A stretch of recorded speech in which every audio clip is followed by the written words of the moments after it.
King David.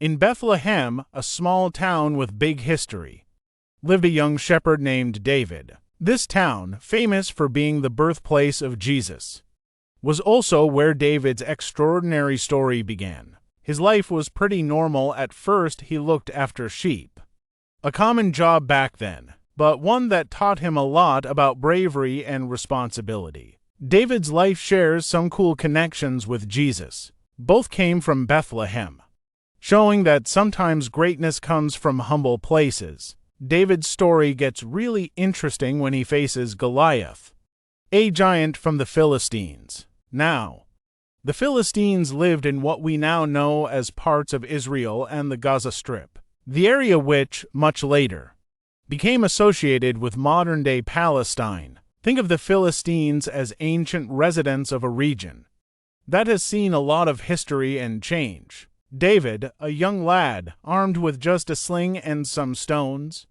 takes on Goliath. He's not a trained soldier, but has got heaps of courage and faith. He believes that with God's help, he can take on this massive challenge, and he does.